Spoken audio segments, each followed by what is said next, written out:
people who do. All you need is a cup or a mug or a glass, a tankard, chalice, a stein, a canteen, jug, or flask, a vessel of any kind. Fill it with your favorite liquid. I like coffee. And join me now for the unparalleled pleasure, the dopamine here, the day thing makes everything better. It's called the simultaneous sip. It happens now. Go.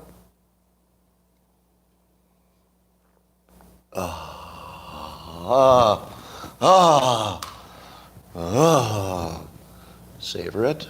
Savor it. All right, now we can continue. Well, condolences, I guess that's the right word, to Great Britain and the entire Commonwealth for losing your queen. You know, obviously when somebody beloved, such as the Queen, passes, people like to say lots of good things about them. And I thought I would wake up this morning and I would see that all the good things had already been said. You know, they're obvious good things. One of the most impressive things that the Queen did is rule for 70 years without making a mistake. Do you know how big that is? You talk about an MVP award. Who rules for 70 years without making a mistake? What the? Are you kidding me? So how about that? But, you know, when you get caught in that and you say to yourself, all right, 70 years of making Great Britain look good. That's what she did.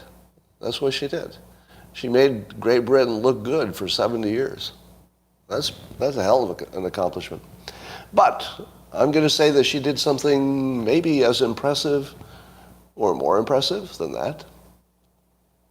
Think about the fact that the monarchy has existed and coincided with the democratic process for all those many decades. What were the odds that that was going to happen? Do you think that happened just sort of easily and automatically? Or is it something the Queen did? And I would say that her greatest accomplishment is making the monarchy not just relevant, but essential to Great Britain. And it seems to me that what the Queen did was offload, in a sense, the character and maybe, maybe the heart. Can we say it that way? The heart of Great Britain. They get to take that out of politics a little bit. They go, okay, we'll put our heart over here, and then we'll go fight over here. So we'll fight in politics, but we'll keep our heart safe. Insane. Such a good idea. and really, it wasn't obvious until it happened, right? It's one of those things you look at in hindsight, and you say, oh my God, the monarchy went from ruling a country, that was their primary function, to becoming the heart of the country. Essential, right? I mean, it would feel essential. And I don't know, has there ever been a more impressive evolution from one thing to another? It's hard to think of another example. You could say soul, heart and soul. But I think that's her biggest accomplishment, actually, is making the monarchy not just relevant, but essential. That's what it feels like from here. Anyway, and it looks like there will be a, peaceful transition of the monarchy, of course. But let me ask you this. How important was it that she was queen and not king? I feel like that mattered. Do you? Do you think that it mattered that she was a queen and not a king? Because when King Charles takes over, do you know what I immediately think? Why is there a king there? You know what I mean? It's definitely a sexist differentiation here, right? When it was a queen and she was the heart and soul of the country, that felt exactly right, right? But now you put a king there, and there's just something about the history of kings that makes it feel different, like maybe he's not the heart and soul. Like he might be the architecture guy. You know what I mean? It feels different, doesn't it? Just the gender change. So I hope that King Charles III does as good a job as his mother did which would be incredible if he could. So good luck to all of them. I asked this highly unscientific and biased and deeply disturbing question on Twitter, so you don't have to tell me that this is unscientific. But I wondered about this. Here's the biased question I asked.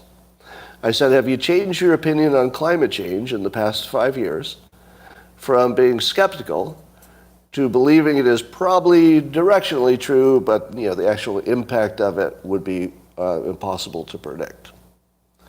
And 22% of the people who answered, and again, this is deeply unscientific poll, but 22% said they had changed their opinion to what I would consider the mainstream smart opinion.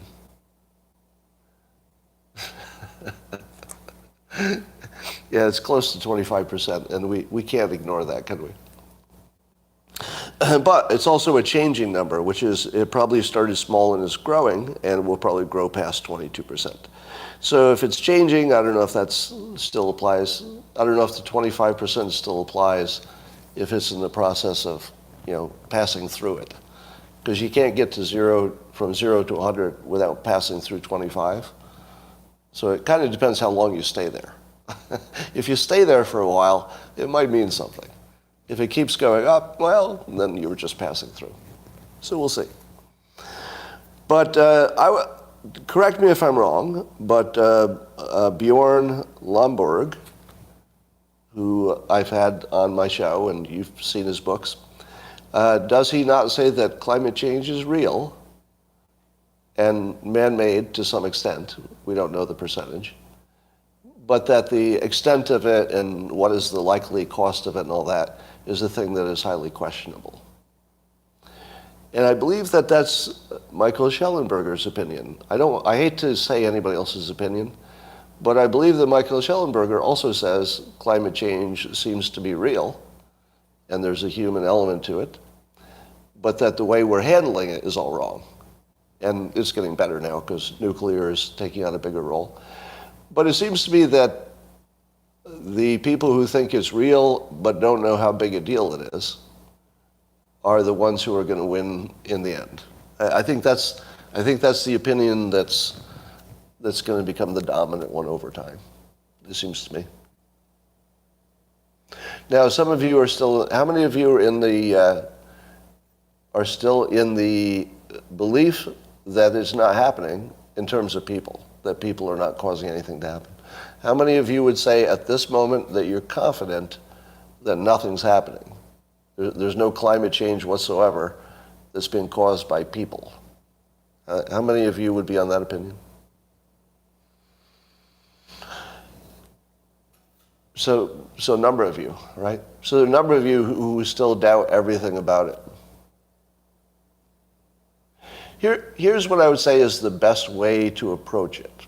So I'm not going to tell you what to think about it. All right? So this is not me trying to change your opinion. This is a suggestion about how to think of it. And how I think about climate change is I would take the components of it and give them different levels of likelihood. For example, if you took the component of just the predictions, the 80-year prediction, I think that's worthless, except as a way to scare us into action. But it's worthless in terms of its accuracy. So I'd say if you're doubting that, you're on strong ground in doubting that. But if you go all the way back to the basic science of if you add CO2 to a closed environment and nothing else changed, would it get hotter? What do you think of that? Do you think that in a laboratory, if you created an artificial world, which is not like the real world, right? The artificial world is not like the real world. But let me ask this question. If you created the artificial world, it's not like the real world, so it doesn't tell you exactly what's going to happen in the real world, and you just make a little artificial atmosphere, and you add CO2 to it, does it get warmer? What do you say? Would it get warmer in the laboratory? And again, that doesn't mean it happens in the real world. It only means it happens in the laboratory. No, the answer is yes. Right, that's been tested. In the laboratory, if you add CO2 to a closed environment, it gets hotter. Does everybody know that? You're all aware that in the laboratory there's no question, right? Even the skeptics would say, well, yeah, in the laboratory it works. But remember, that doesn't mean it necessarily works in the real world. But now put the odds on this. What are the odds that that laboratory experiment does actually tell you something about the real world? I'd say it's not zero. It's not 100%, but it's not zero.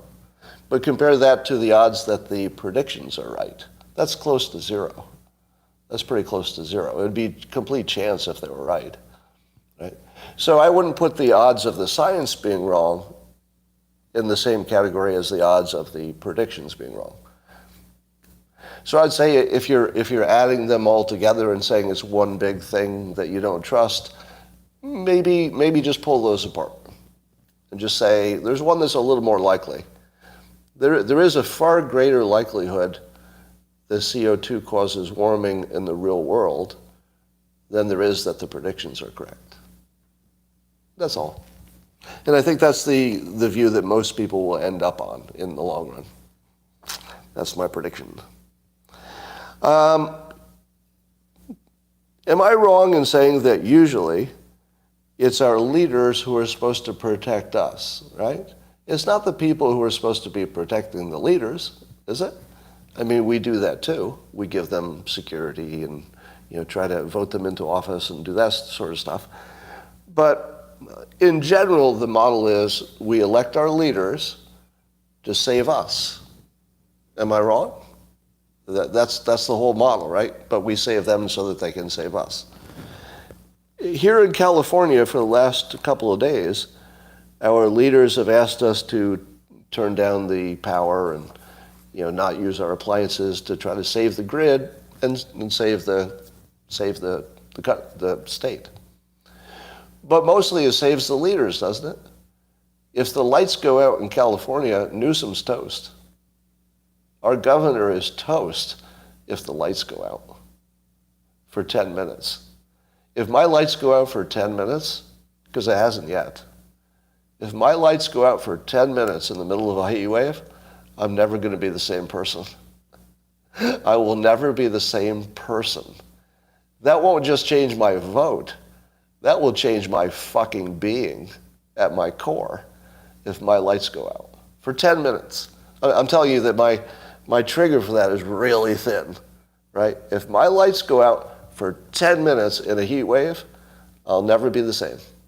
My sense of my safety will be changed forever, right? So, in my opinion, when the Californians, as I did, got the message, hey, you better stop using as much power or else we're going to lose it, I walked immediately to my thermostat, said, no problem, I'm in. No problem at all. I'll do that. Boom. Turned off I didn't start my dishwasher. Yeah, I did all the things. I turned off all the lights in the house that were not essential for a little while. And so I saved my governor, as did the other residents of the state. The residents of California actually saved our governor's ass. We did. We saved his ass. But here's the interesting thing. I'm getting a lot of pushback from people who say, oh, you're a sheep for doing what your leader has told you. I didn't do it for him. I didn't do it because I was a sheep. I did it because I didn't want the power to go off. I feel like that was a good enough reason. I don't need to go, bah, I just want to not be dead. That's all the reason I need.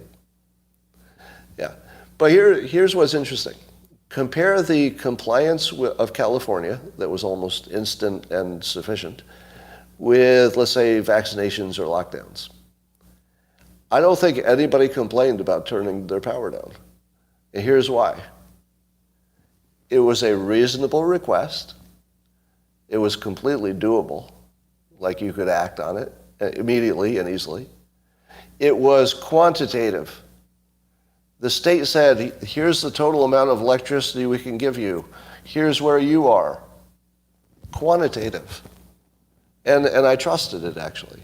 Now, maybe I shouldn't have, but I trusted the numbers. because I figured, well, we probably do know what our maximum capacity is. We probably know that. So under those conditions, how hard was it to get cooperation from the public? Completely easy. And did I care that my governor might have a different political leaning than I do? Nope. It's quantitative, it's practical, it's reasonable, it's doable. Boom, done. You got me.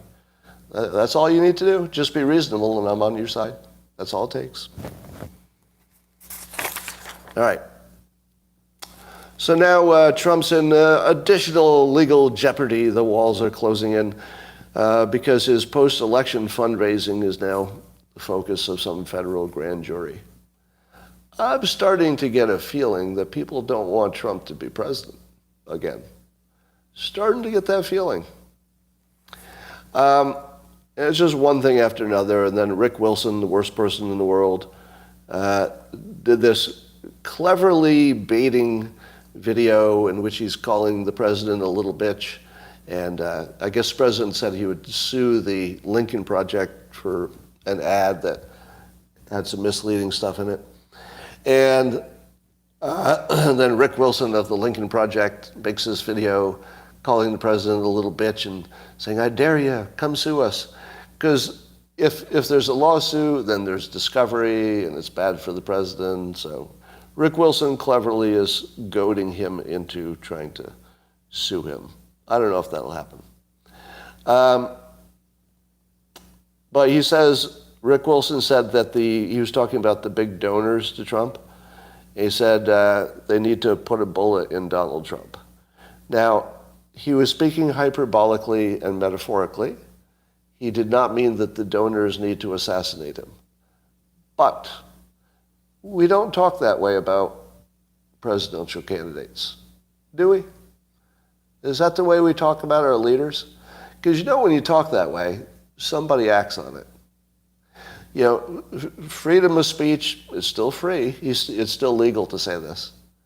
But whether it's legal or not to say this, it's ill-advised unless you're trying to encourage somebody to murder. So it does feel like either accidental or intentional encouragement to create somebody crazy to murder a presidential candidate. Yeah, and I think that he knows exactly what he's doing, but we can't read minds. I would not rule out the possibility he's that dumb. Can't rule it out. I don't think so, but I can't rule it out. Well, and I guess the Lincoln Project says that all the money that Trump collected by saying that the election was fraudulent, that all that money went to support Trump businesses. Now, that seems deeply unlikely to me, doesn't it? Because the Lincoln Project says all of that money went to Trump businesses. I don't think so. In fact, that seems like the least likely possibility. Because nobody in their right mind would even execute a plan like that. How would you even get any employees or underlings to even fill out the paperwork or whatever it takes? Who's going to write that check? Like nobody knowingly is going to do that because they would be criminals and they would not be beneficiaries of that crime. And it's not like Trump is doing the paperwork himself and writing the checks. It would have to be an organization. Now, if you tell me somebody in the organization did something sketchy, I would say, I expect that of all big organizations. So that wouldn't surprise me. But the Lincoln Project is making it look like it was set up as a scam and all the money would go to like Trump businesses. There can't be any chance that that's true. I give that a zero chance of being true. But it does look like the Lincoln Project is goading Trump into suing them. So this might be part of their play, to say something sensationally false to make him sue you so he has to open up his books. It's not a bad play from the Lincoln Project trolls. Well, there's a video from a mayor of some small place in Illinois, who's warning people that the law changes on January 1st, the ones that have already been approved but go into effect statewide, basically is going to let everybody out of jail, except for the worst of the worst, I guess. So you could do all kinds of violent crimes and you won't go to jail, and you won't even be arrested for some. Here's something that you won't be arrested for. Trespassing. That's right. The example given is that somebody can go live in the shack behind your house in your back lawn, and if you call the police can't remove that person. They can only give them a ticket. That's right. Somebody can move into your property, and now there will be no legal recourse. What would you do about it? Well, I'll tell you what I'd do about it. I would check the list of things that don't put me in jail, which apparently is pretty big right now, and find out what kind of violence I could get away with against the person who is squatting on my property. And I'd say, okay, well, if the police won't do anything about you squatting here, let me look at my list. Let's see. Assault and battery. Assault and battery. Apparently, I just get a ticket for that. And then you just beat the shit out of the person on your property, and everybody wins. So, no, everybody doesn't win. But anyway, there's a warning that the entire state of Illinois will be unlivable because crime will be legalized at that point. I mean, I'm exaggerating. But in effect, you've legalized crime in the state, it looks like, because there's not enough of a disincentive. So, here's the first question that this sort of suggests. So you know that the Texas is busing busloads of immigrants to illegal immigrants, I assume, to other states to punish them for not getting on board and helping them close the border. And I'm wondering if the busloads of immigrants will lower the crime rates in those cities. Is that a joke? Seriously, is that a joke? I say that the busload of illegal immigrants, even illegal, will lower the crime rate where they're going, because they're going into the cities. Now, I don't know how much exposure you've had to the, let's say, the Central American or Mexican immigrants. While I will acknowledge that some number of criminals do a crime across the border, the people who came here to work really, really don't want to get in trouble. You know that, right? The people who came here to work do not want to get in trouble. They really, really don't want to get in trouble. And I see some disagreement. I think it depends on your personal experience, right? So I'm speaking from the experience of my safe little neighborhood where we hire a lot of people to help. By and far, they're the safest community. They're just so safe. Do I let, well, enough about me. All right. And I think that's a real question. And I don't think that the immigrants get enough credit for the fact that the vast majority of them will lower your crime rate, not raise it. They'll lower your crime rate. And I even said before, I would hate to have my kids compete with somebody who had the balls to come here illegally and try to make a life. You don't want to compete with those kids. Those are going to be tough kids. So, all right. So are you ready to get me canceled, everybody? Everybody on board? Let's get to the canceling, okay? Now, I'm going to say things that would help me not get canceled, but ultimately I'll be taken out of context. So if it's in context, I'll be fine, right? I'm not going to say anything that actually is bad. I'm going to keep it within context. But when I get taken out of context, which I will, it's going to look really, really bad. You ready? So here's my context. You know that I like black people so much I identify as black, right? If you've been watching me for a while. I literally, for now over, a few years, I've identified as black. And I do it non-ironically because I've lost jobs because of my color. It's a true story. I've lost 2 different careers because I was accused of being a white male. So I know what it's like to be discriminated against directly, like direct discrimination. And I have a great affinity to the community because I tend to like black people. No reason, right? There's no rational reason to it. It's just my biased experience is that black people have a good sense of humor and they've got a tough time. And I tend to appreciate people who have a sense of humor, basically. So, so starting out from a positive point of view, let me say the part that will get me canceled when it gets taken out of context. I would never live in a black neighborhood. Are you kidding me? And let me be as clear as possible. It has nothing to do with their skin color. It has nothing to do with their DNA. Nothing to do with being black exactly. Here's what it has to do with. Thanks to Black Lives Matter and I would say the school system, especially the teachers' unions, and especially the Democrats, they have convinced an entire community that they can't succeed if they play by the rules. Give me a fact check. Fact check me. Fact check my statement. The black community in America, yeah, goodbye, huh?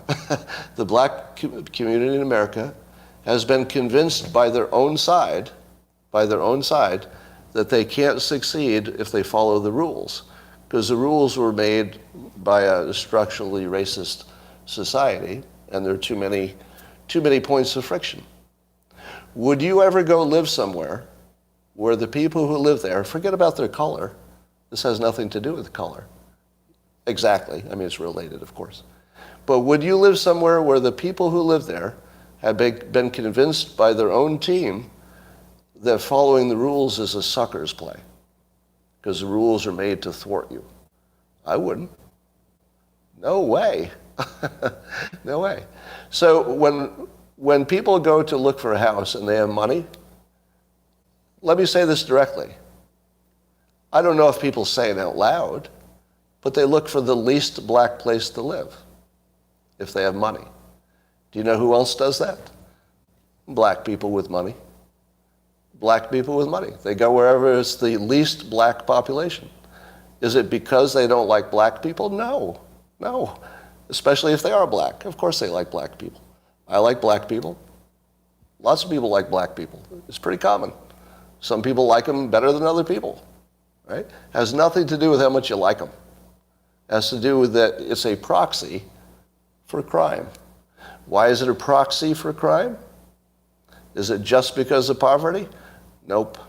It's not based on poverty.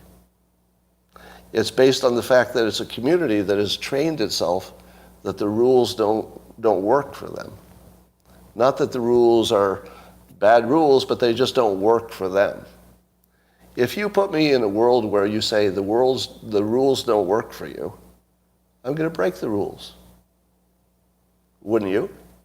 If you were put in a position where everybody said the rules don't work for you, would you follow them? Who would? No reasonable person would follow the rules. So when I say that black communities are more likely to have lots of crime and blah, blah, blah, blah, blah, it's not exactly just because of poverty. It's also because it's a community that has been taught that the rules don't work for them. That following the rules isn't going to make you successful and happy. I wouldn't follow the rules under those situations. If it were me, I wouldn't follow the rules. So, here's my suggestion to fix it all. I think that the black community needs to change their strategy. It's a strategy problem.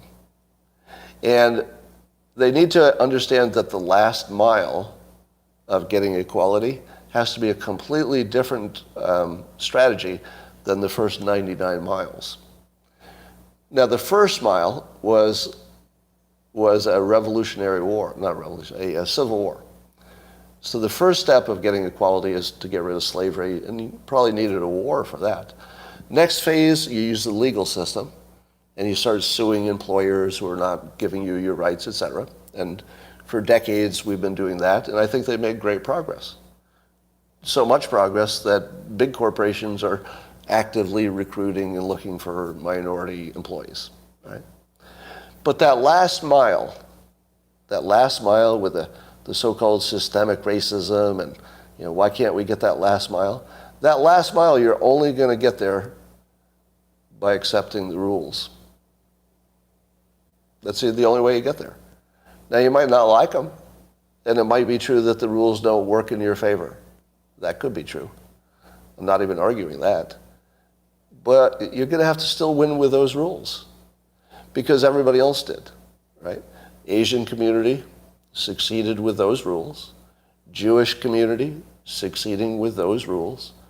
The Hispanic community succeeding with those rules, right?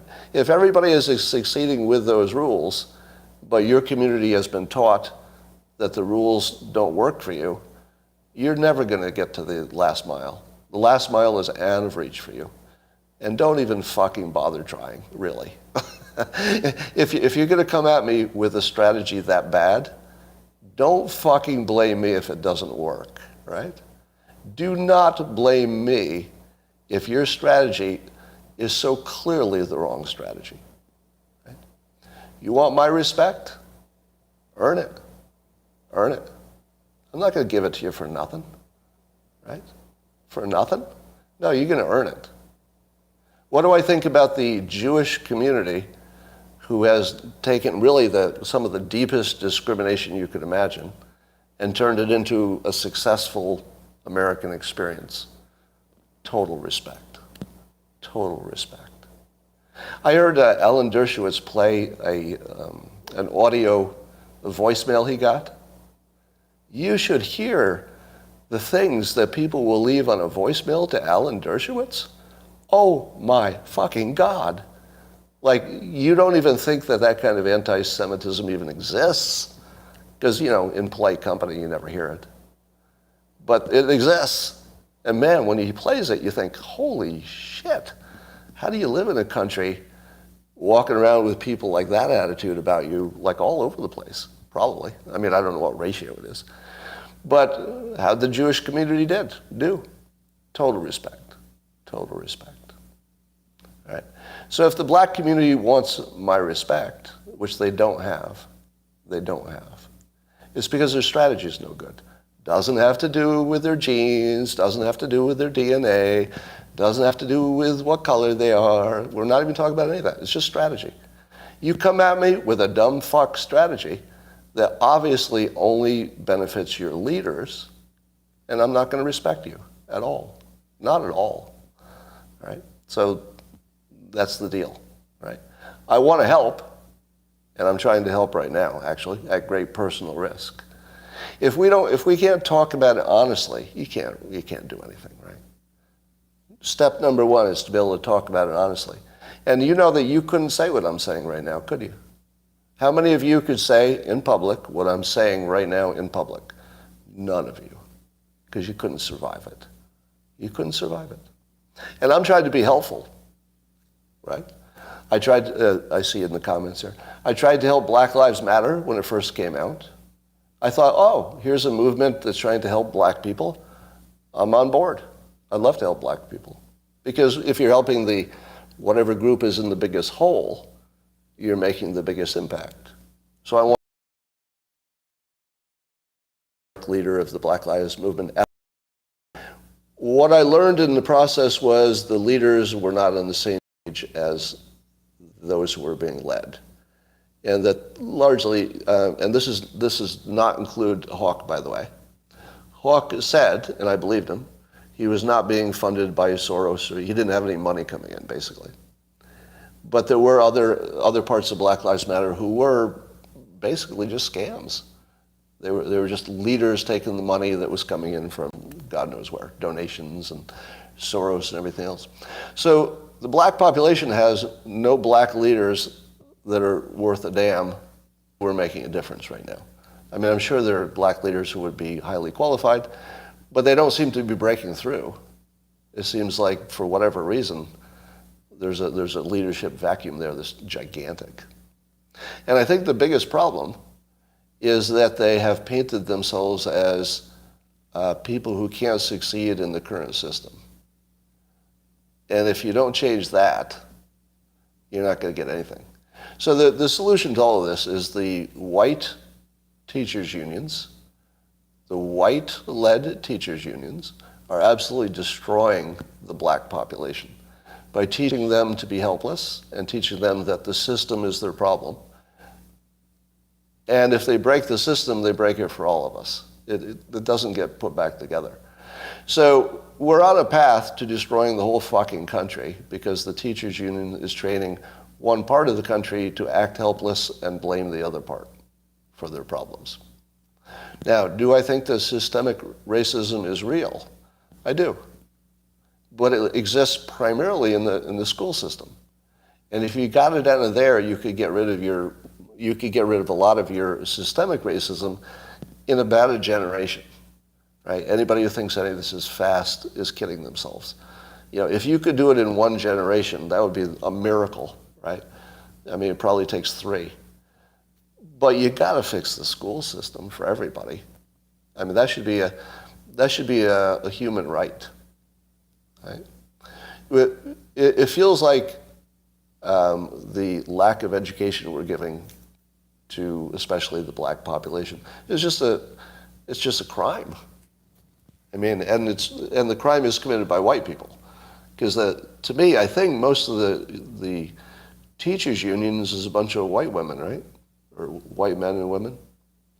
So I'm not going to let white people off the hook, because there are some terrible, terrible white people who are promoting the bad strategy that's happening right now.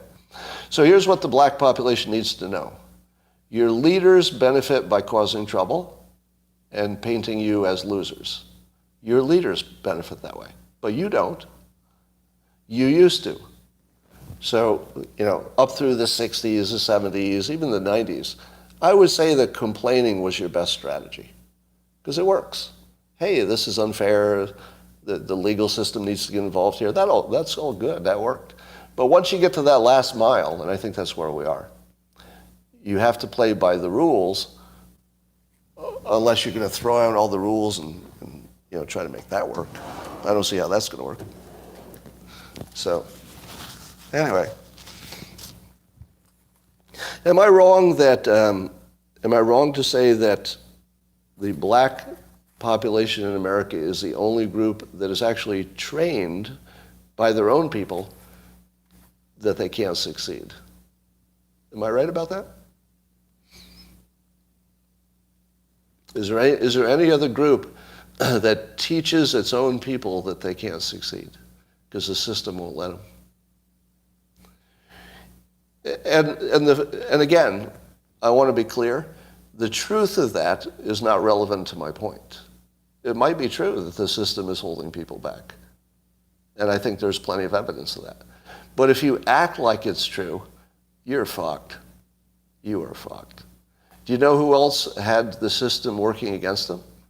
I did, because I was born in a small town with not much money. I had things working against me. But if somebody said, well, there's nothing you could do because you're born in a small town, well, what would I have done? I wouldn't have tried as hard, right? My mother told me I could do anything I wanted, which was insane. But I bought into it enough that I thought I could do much of what I wanted, not all of it. Right? Now, how many black parents are telling their kids that they can be anything or do anything? You can almost tell what percentage it is, because they're the kids who are growing up and actually succeeding. And then they'll tell you that's what my mother said or my father. Generally, if you see the successful, like the black athletes and whoever has made it big, got rich or whatever, and they tell you how they were raised, there's usually at least one parent who told them that they could do it. Am I right? I'll bet almost everybody who succeeds has at least one parent who said they could do it. At least one. Now, some people, there's every kind of situation. Some people, maybe they tried harder because their parents didn't think they would succeed. You get a little bit of that too. Yeah, you just need one parent to tell you you can do it and you're fine. So I don't know I don't know how common that is across different groups. All right. According to my highly biased survey on Twitter, 2/3 of the people who answered said they would avoid living in a mostly black neighborhood, and that included some black respondents. I know that because they said they were black. So, and again, just to be clear, has nothing to do with being black or your DNA or your genetics or your color. It just has to do with if you're trained to think the system doesn't work for you, why would you use the system? Of course you wouldn't. And why would I want to be anywhere near that? Of course I wouldn't. Of course I wouldn't. Let me ask you this. Can you imagine me living in a mostly black neighborhood and then people find out that I've said anything good about Trump? Right? I would literally be killed, depending on the neighborhood and depending who knew what. But it wouldn't be safe for me to be anywhere near that environment. So let me say as clearly as I can, I would never live in a mostly black neighborhood because I wouldn't feel safe. And again, nothing to do with being black and everything to do with the fact that one community has been trained that following the rules doesn't work for them. I don't want to be anywhere near that. Do you? All right. Larry Elder is reportedly mulling a run for president. Now, I don't know if that means primarying Trump or maybe if Trump doesn't run or something. So I don't know the details of that because I didn't bother reading the story. But I love reading a story about somebody who's mulling. He's mulling. And I thought, Larry Elder, you magnificent bastard, that is exactly the right thing to do. If I were Larry Elder, I would also tell people I'm mulling a run for the presidency. Because it raises your profile. I'm sure he has things to promote. It's a perfectly smart thing to do. It's what Trump did, basically. So I love Larry Elder. But it made me wonder if I should get in on this too. So I don't want to go full mulling, but I'd like you to say that I'm reportedly considering mulling. Could you do that for me? If I come up on social media, if it's, don't force it. But if you could say that Scott Adams is reportedly considering mulling. Don't go to straight mulling, because I can't fully mull. But I'm reportedly considering mulling. And that's true, by the way. That's completely true. I am literally, reportedly, considering mulling. So let's put that out there. Do you remember there was a 60s sort of semi-fake musical group called the Monkees? There are enough of you who are old enough to remember the Monkees. Well, the Monkees apparently were investigated by the FBI because in some of their concerts they had a screen behind them in which they showed some anti-war messages. So the FBI was actually after the Monkees.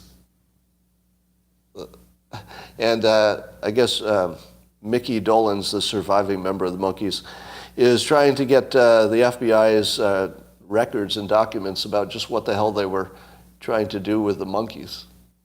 Now, yeah, I think there's a FOIA request or something. So when you see that, what else are the FBI investigating? Let me ask you this. Do you think the FBI has ever investigated me that I don't know about? What do you think? Yeah. If they haven't investigated me, I'd be really surprised. Now, I don't know if they investigate anybody who's saying anything interesting. Maybe they do, I don't know. But here's why I think they would investigate me. Find out what side I'm on. And actually, I think they probably should, right? I'm not even sure that's wrong, because their job is to make sure that there's not foreign interference, right? And if you saw somebody like me come along and you couldn't tell who I was affiliated with, if anybody, and you saw that I might be moving the needle, wouldn't you be worried? I don't know. It's actually a reasonable question to look into anybody who's persuasive. But I will assure you that I'm just a patriot. I know it's hard to believe, right? I'm literally just a patriot. I do this because I think it helps. I don't know, maybe it doesn't, but that's the reason I do it. I do it because I think it helps. This is the worst way to make money. Like if you think I'm doing this to make money, and I do monetize, like I monetize the YouTube feed, for example, but this is the worst way to make money. Like I could do a lot better just by, here's how you make money. You tell people what they want to hear. That's how you make money. I mostly tell people what makes them uncomfortable. That's not how you make money. Everybody knows that. So you could very easily tell when I'm trying to make money. When I'm trying to make money, I'll tell you what you want to hear.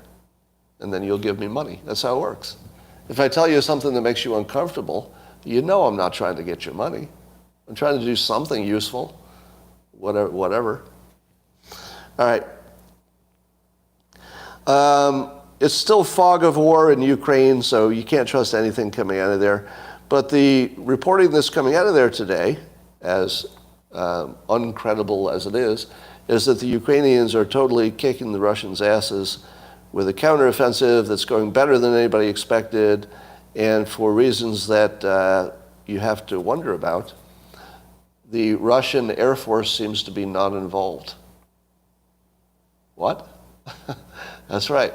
There's a major offensive, I guess you'd call it a counteroffensive, that the Ukrainians are pushing. They've captured a number of towns and made, apparently in 72 hours or so, they made tremendous progress in recapturing territory. But reportedly, they seem to be operating without any fear of air superiority by Russia. In other words, the Ukrainians, devices and stuff are pretty exposed, but they're not being destroyed. And so this raises questions. First of all, is any of the reporting accurate? We don't know, but it's consistent. So everything we're hearing seems to be in the same direction.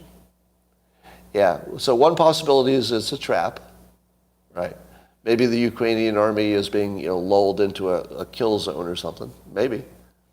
But you'd have to think that the Ukrainian army would be sophisticated enough to know what a trap looked like. Would you agree? The Ukrainian military have been special forces trained by NATO for a long time. They're reportedly quite good at what they do. I think they'd know what a trap looked like, right? It could be a trap, but I think they'd know what it looked like, so I'm going to guess no.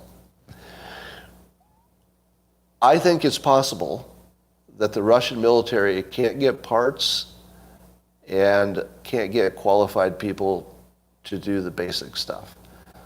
I've always thought that the difference between complete collapse of the Russian military and effectiveness is razor thin. I don't think that you would see the Russian military collapse in a slow way. In other words, I don't think you'd see it go down, it's 5% worse now, and now it's been several weeks later, and now it's 5% worse again. I feel like there's a collapse point. Now, that's an untested hypothesis, right? I believe that there's some point where the wheels just fall off. And one of those possibilities is that they don't have enough ammo, right? Because it could be a psychological change. Imagine you're the Russian military, and this is just hypothetical. I'm not suggesting this has happened. I'm just working through the psychology of it. Imagine you're the Russian military and you know you don't have enough ammo because the Ukraine did a good enough job of blowing up the ammo depots. You don't have enough ammo, and you hear the Ukrainians are coming at you hard. What do? I would retreat, wouldn't you? Or quit, or desert. If you don't have enough ammo, and there's an army coming at you, and you know you don't have enough ammo, what the fuck are you going to do? Fight?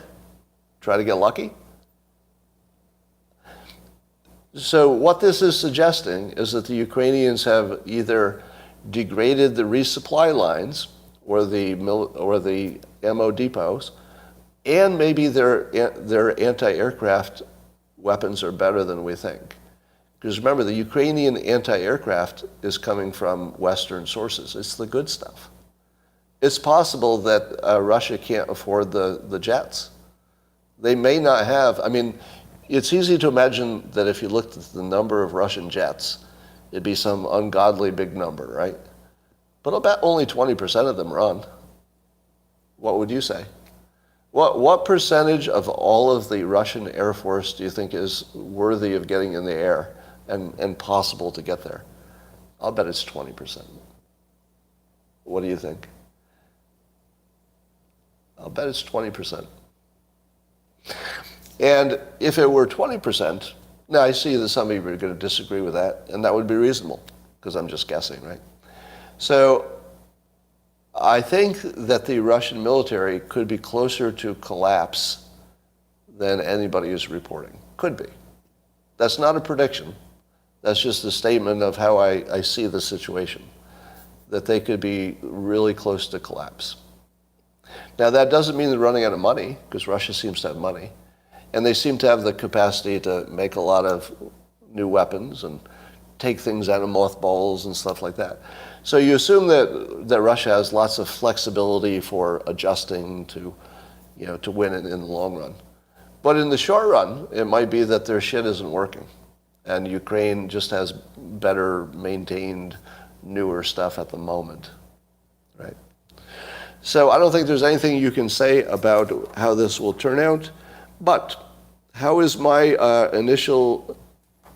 prediction looking now?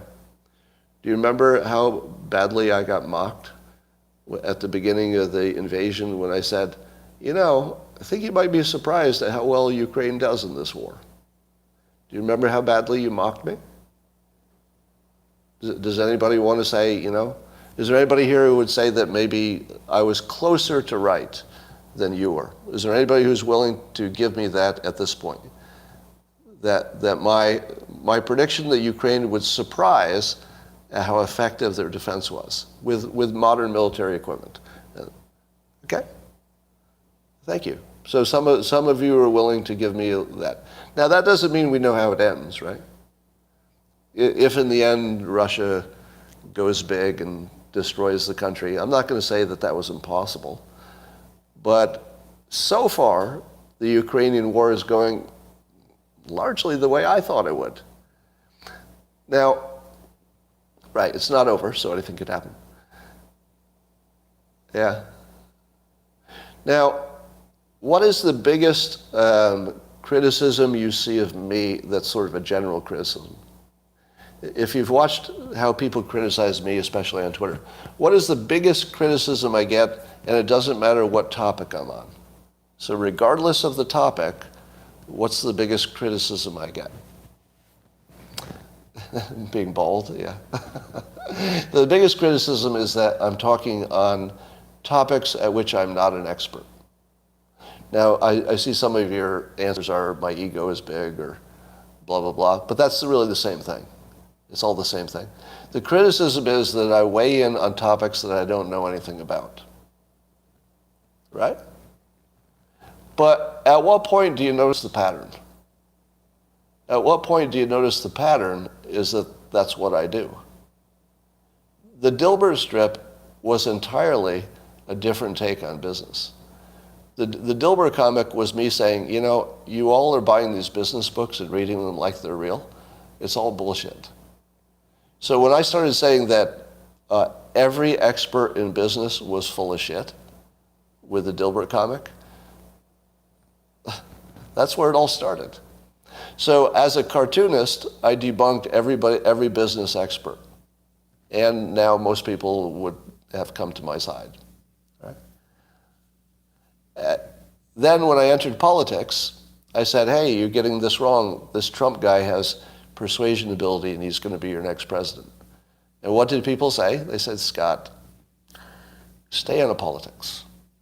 Just stay out of politics. But of course, I was right. Now, so far, whenever I've gone into a topic which I don't know anything about, what has been my track record. If you were to look at all the times that I have publicly disagreed with the mainstream opinion on whatever, from business to politics to science to nuclear power, you name it. You name it. What is my track record of disagreeing with experts? It's really, really good. It's probably at least 80% disagreeing with experts. Who in the world has an 80% accurate record of disagreeing with experts? That's kind of crazy, if you think about it. Now, the reason that I have a high hit rate, in my opinion, somebody might have a different opinion of that, in my opinion, is that I pick places where I have an advantage. I don't just speculate on everything that can be speculated on. I go where I have a specific advantage. So in the case of Dilbert, I worked in that world so I could see it. I could see that it was bullshit. So I used my advantage to disagree with all the experts. In the case of Trump becoming president, I had a little niche of expertise and persuasion, so I could just see that. It was just plain as day to me, where others couldn't see it. So I wasn't exactly disagreeing with the experts. I just had this narrow little keyhole of special knowledge that I took advantage of. All right, that's about it. Yeah. So at what point do people start telling me that it's okay for me to disagree with experts in fields of which I am not a member? So now I would argue that my military estimation of Ukraine is the best, so far, the best prediction in the entire world. That's what it looks like to me. In my opinion, I had the best prediction about Ukraine of anybody in the entire world, so far. Now, it could go wrong. Now, I'm seeing LOL. Why are you laughing? That's either true or it's not. I don't believe there was anybody who said what I said. I've never heard one person agree with that opinion. And here we are. Here we are. And this is exactly why I'm reportedly considering mulling a run for president. It is this exact kind of skill that makes me the kind of person you'd want to reportedly consider mulling. All right. Now, how many of you are totally grossed out by me saying that I got things right? It's uncomfortable, isn't it? Does it make you uncomfortable when I tell you I got things right? Anybody uncomfortable? Because if you're commenting on my ego or whatever, yeah, your ego. Your ego, damn it. Well, I would suggest that since you see me equally tell you what I got wrong. By the way, how many of you would agree with this statement? I just as aggressively will tell you when I'm wrong, and have on a number of occasions. I clearly state when I'm wrong, just as aggressively as I'm telling you I'm right. All right? And on locals, they're all agreeing because they've seen it a number of times, right? So what is the ego portion of that?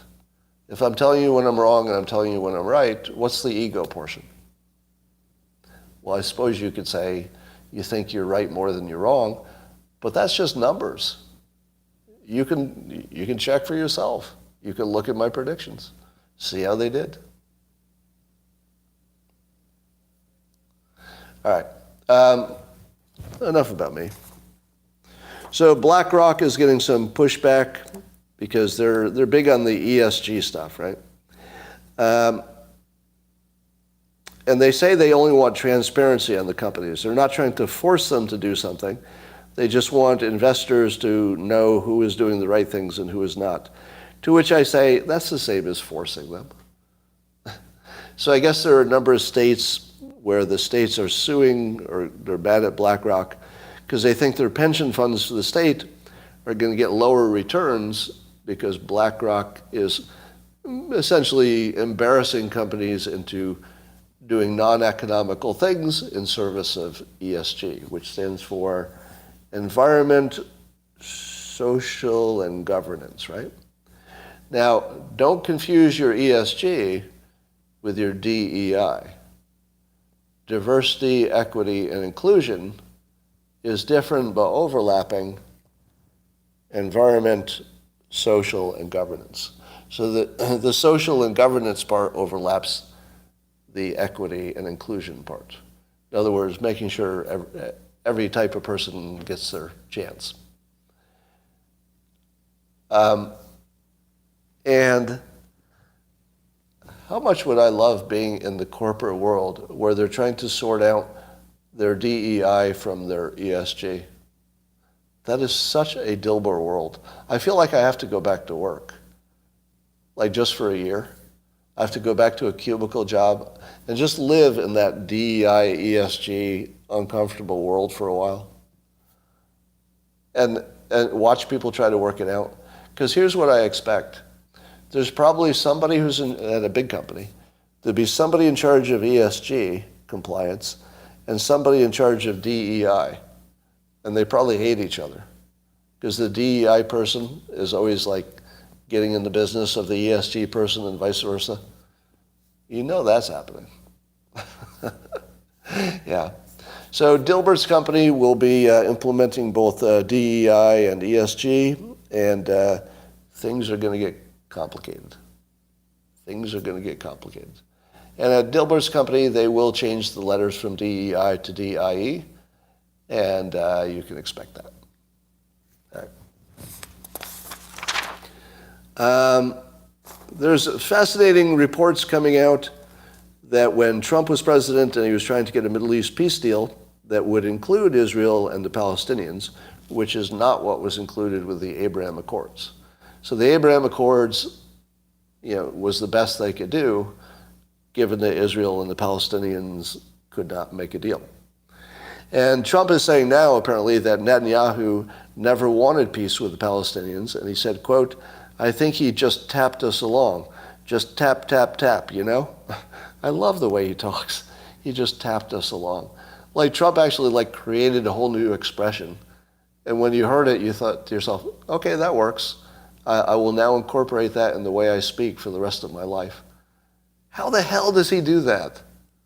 Have you ever heard that? He just tapped us along. Tap, tap, tap. Nobody's ever said that, right? Nobody's ever said those words. I don't think. I've never heard it. But as soon as you hear it, don't you say to yourself, I'm probably going to use that. He was just tapping me along. Tap, tap, tap. Right? Now, this is the sort of observation that is what I brought to the politics. This level of skill, which you see in just this minor little story, right? It's a minor little story, it's a minor little quote. But you can see in this genius, right? I know if you're an anti-Trumper, that just hurts to hear it. But his linguistic and his communication talents are just off the fucking chart. I can't do this. I couldn't do that. And, I do communication for a living. He is so good. It's crazy. It actually is genius level. It is actually genius level. And I don't know if he'll ever get credit for it. I think it will be completely misunderstood forever, probably. But do you remember what my opinion was about Israel and the Palestinians making peace? Because it's better if you remember it than if I tell you. What did I say about Israel and their desire to make peace with the Palestinians? Now, before I knew what Trump said about Netanyahu, what did I say? Neither of them want peace. That's the last thing they want. Because the Palestinians need the conflict, their leaders do. Because the leaders exist in large part because there's a conflict. They're leaders of that conflict. And then Israel, the longer Israel keeps the conflict going, the more they can build up their military, the more they can respond aggressively, the more they can gain territory.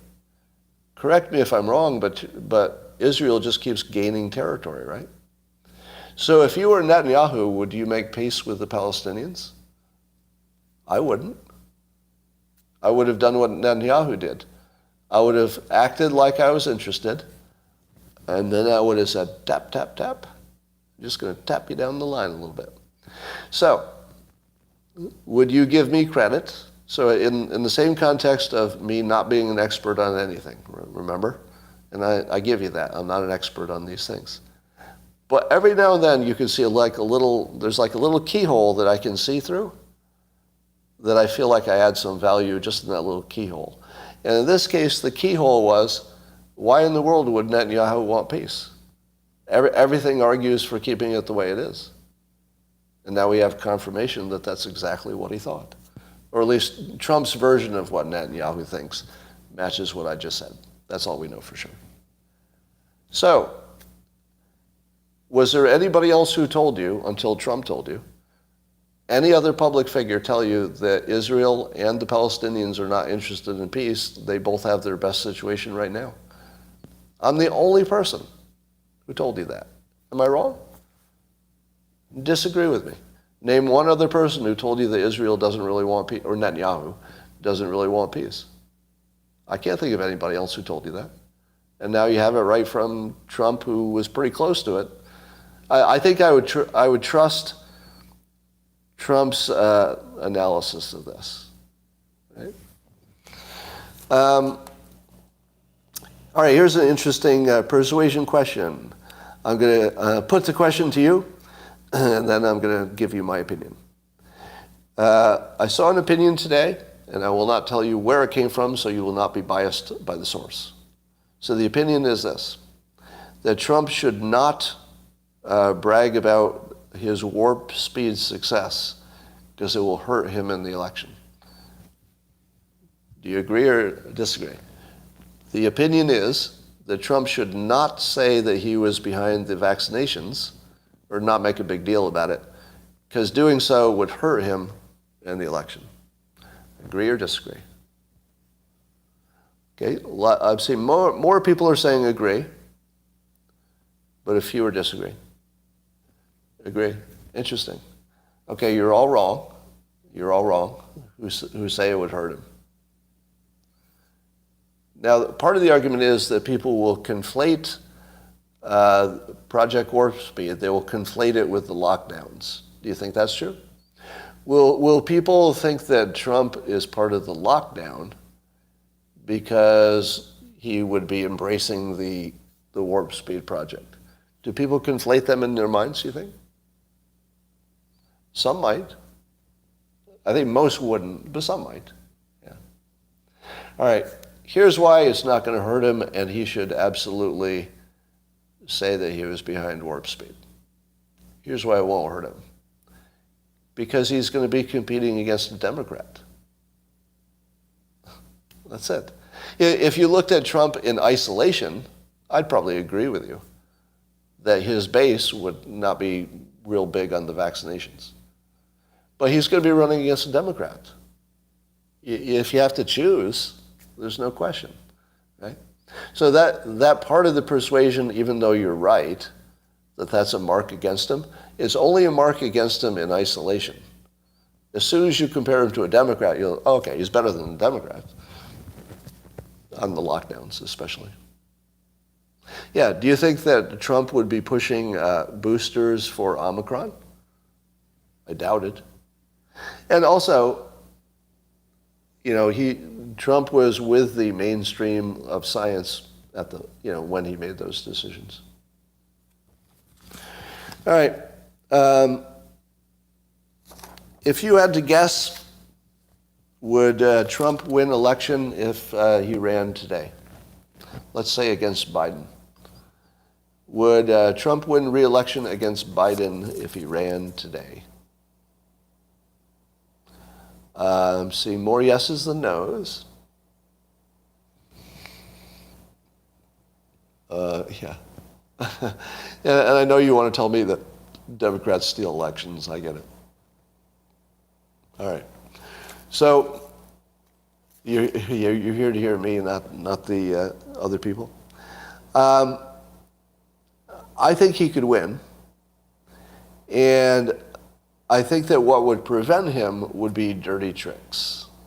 But the dirty tricks are going to be really good dirty tricks. So maybe one of these legal challenges, makes a dent, maybe something else. But can you imagine what kind of hoax the Democrats have waiting that we haven't seen yet? Because they haven't emptied the clip. Is that the way you like to say it? They've not emptied. Yeah. They got plenty of the magazine. They have not emptied the magazine. Thank you. All right. They have not emptied the magazine. They're probably saving a big one, don't you think? They've not emptied the quiver either. Quiver. Quiver is a funny word. Yeah. Well, I think that there's a hoax that, here's what I think. I think there's a hoax that's so big that they think that would be like their Hail Mary if they need to use it. But I'll bet it's also so big and also ridiculous. I'll bet you the next, let's say the mega hoax, the next mega hoax is going to be so big that when you see it, you'll laugh. Now, I thought people would laugh when Trump was accused of having nuclear secrets at Mar-a-Lago so he could sell them. I thought people would know that that one's just one you can laugh at, but people thought that was serious. And they still do. And I thought, okay, was that a little bit on the nose? Seriously? You can't spot that one. You haven't learned how to spot hoaxes well enough to spot that one? Nuclear secrets at Mar-a-Lago that he's going to sell to adversaries? No. Nobody saw the warning signs that was a hoax. All right.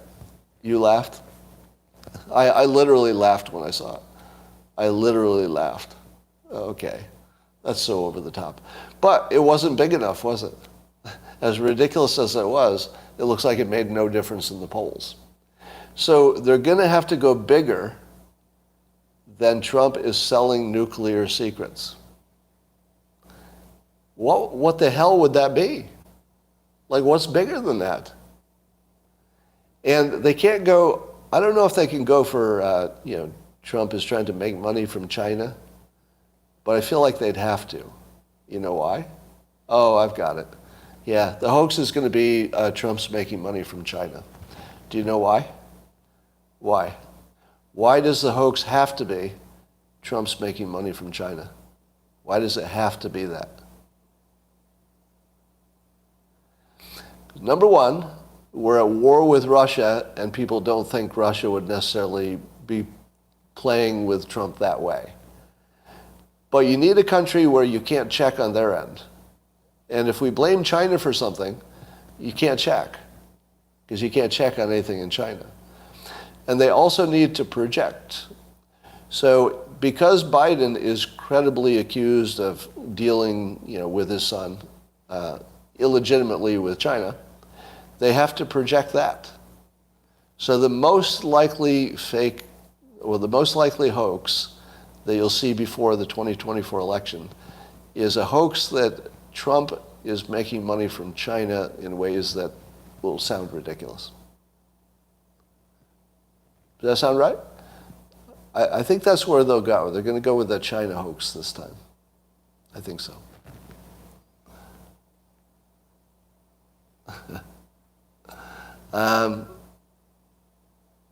Yeah, they tried to tie him to China last time, but I feel like the Russia allegations and Trump, if there were anything there,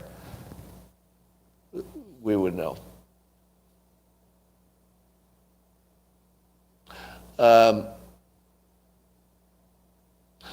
So Trump genocide, the vax deaths are his fault, not pharma, somebody says.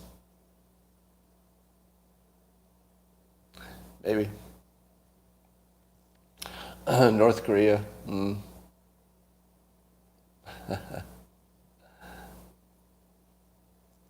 right. Yeah, the Democrats have done a good job of accusing Republicans of what Democrats do. Let me ask you this. Do you think I'm going to get canceled for my earlier statements? What do you think? See, here's, I get yeses and nos. Here's what's dangerous about me. I'm definitely an energy monster. I'm definitely an energy monster. And I don't know how much energy anybody wants to push in my direction. So it might be a little dangerous to engage me in this topic, because I could take the whole topic down. Like, you don't want to give me attention on this topic, because I could own this topic. I could totally own it. Yeah, Memphis is looking like it's falling apart. Micro lesson on how to be an energy monster. Yeah, I don't know if I can microtize that, but I'll tell you the basic idea. The basics of being an energy monster is you have to be, first of all, willing to take a punch, right? So you got to be able to take punches to your ego, to your career. So you have to be in a position where you can't lose money by being attacked. Or if you do lose money, it's not money you care about. So you have to be invulnerable. That's the first part. The second part is you need to be in some kind of public domain, because that's the only place energy can be used productively. So you want to be in a public speaking domain where if you get attention, you get more followers, and it works in your favor. So that's basically it. I don't think you want to be an energy monster if you're working in a cubicle. Like you don't want to bring energy to your cubicle. Just keep your head down. Work on developing your second career, and just keep your head down. So you can't be an energy monster unless you're going to be in front of the parade. If you're going to be in the parade, don't try. If you're dumb enough to try to lead the parade, then try to be an energy monster if you can. Energy monster is somebody who benefits from negative energy and positive energy. It doesn't matter, it's all energy. All right. Only bad publicity is your obituary, is it? Is it? Yeah, Great Britain is ending the fracking ban. Did I mention the Bannon arrest? Not recently. So Bannon turned himself in, right? I assume he's free? Bannon's not in jail, right? Because if they keep Bannon in jail but they release the violent criminals, I don't know what world we live in. He did the perp walk. Now Bannon is an energy monster, right? So Bannon dealing with anything public is going to be helping Bannon. The War Room podcast isn't getting smaller because he's getting legal problems. It's getting bigger, not smaller. And they better be careful how much attention they give Bannon, because he's largely platform free at this point, isn't he? What platform is he on? Is he on Rumble? What is the War Room on? Is it on Rumble only? Rumble, yeah.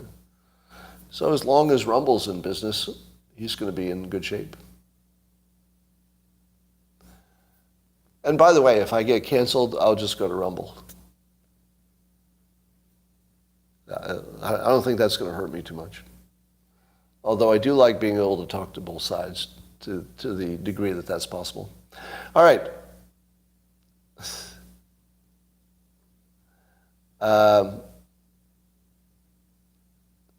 His Timcast shows are very good.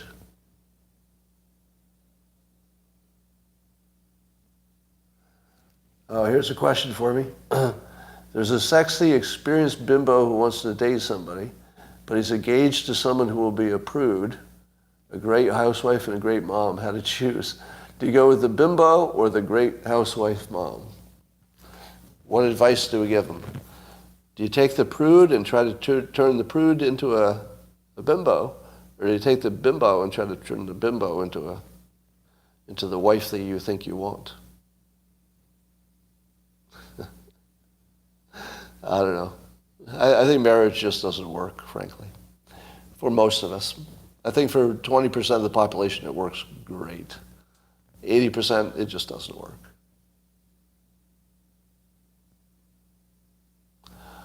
Scott, what was the reason you brought up the topic of race today? Probably mostly the Memphis news. And the fact that when you look at all the news of violence, it's hard to ignore the pattern, right? So I'm not going to ignore the obvious anymore. So I do not have scheduled Russell Brand, and I do not have scheduled anything else. So we had a schedule issue with the Russell Brand interview, so that didn't happen. And it's not rescheduled. I don't think it's going to be rescheduled. My guess is that was probably one and done. I think it probably won't happen. Now,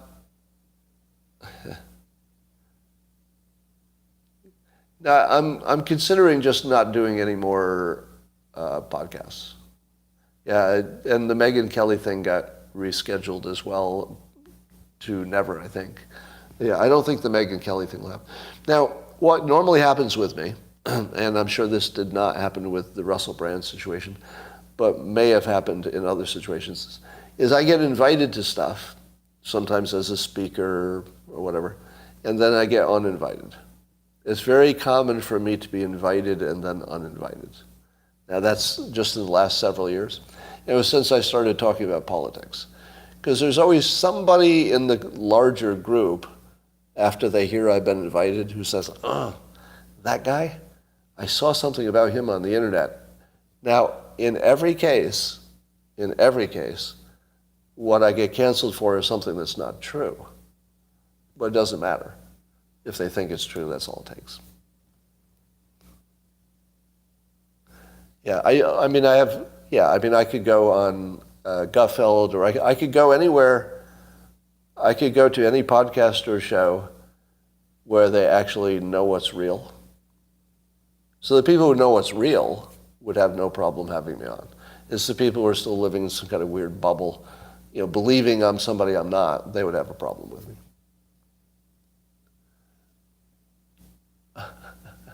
Get on Rogan again? What would be the point? I don't know. What would be the point? All right. Do you have someone else already? Sorry, Brad. You mean like a woman? I am going to be a single person for as long as that makes sense, I guess. Smoking doobies. Yeah, this is going on long enough. You are absolutely right. And I think we're done for today. Goodbye, YouTube. Talk to you tomorrow.